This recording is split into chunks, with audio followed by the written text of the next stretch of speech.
it's always a pleasure to talk to you, Dane and Eric over here. It's crazy, this Detroit Grand Prix, everything. I mean, that track is out there. Everybody, of course, always talks about bumpy and this and that. To you guys, though, what is the hardest turn out there?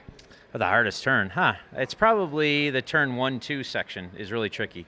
It's kind of doesn't have a lot of grip, and it has, it's tricky through the entry part of the right-hander, and then up over the rise, and you're on the gas, and it's bumpy, and the car's sliding all around, and the concrete walls all over the place. So, especially on the beginning and the start, when you're going 2x2, trying to get through there, it's a tricky track in general. But I guess that's probably more the hardest section because it's more one of the quicker turns on the track versus the slower stuff. When you guys come out of here, your next race is at Watkins Glen, and then you guys go to Canada as well. Do you take some of the knowledge, or do you feel if you can get through Detroit Grand Prix, you can get through any track out there? Yeah, well, it's definitely big to get through this one without any carnage and get a good result. But yeah, it's definitely a change of pace coming from Detroit here, where it's fairly bumpy, although it is quite a bit smoother than last year. So that was great to find out in first practice. Yeah, they did a great job here, a little bit of grinding. So we go from here, really short, really tight, bumpy, and then we go to Watkins Glen, which is big, fast, open, so smooth now since they're repaved. And then obviously going from one of our shortest races at 100 minutes to one of our enduros again at 6 hours. So definitely a bit of a change of gears as we go into there, but it's good to get through the street races now and concentrate now. This is the halfway point. It's pretty crazy to think now that we're halfway. And yeah, try to gear up for a win for the last couple races.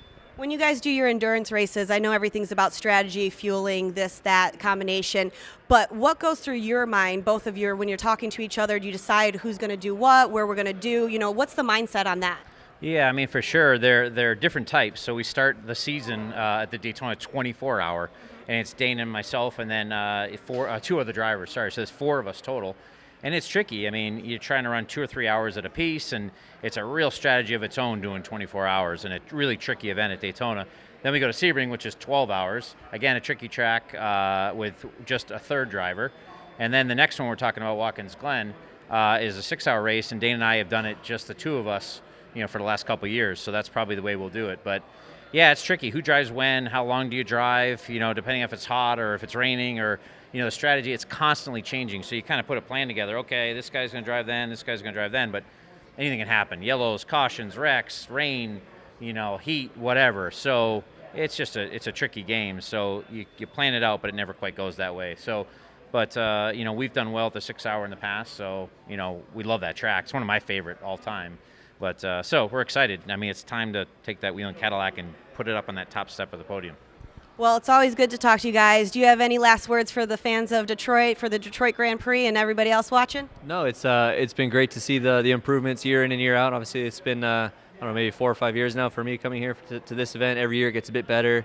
We always come up and do some PR and talk to Merrill about the changes that they're making, and it's really cool to see them take some fan input and then make some changes. I know this year they did a bit of grinding for us drivers, which we appreciate. They added some grandstands for the fans in some certain areas, so it's been really cool to see, and it seems like the attendance has been really strong this year, and obviously we had really, really amazing weather all weekend. So I hope we put on a good show. I hope everyone enjoyed it, and hope we see you next year.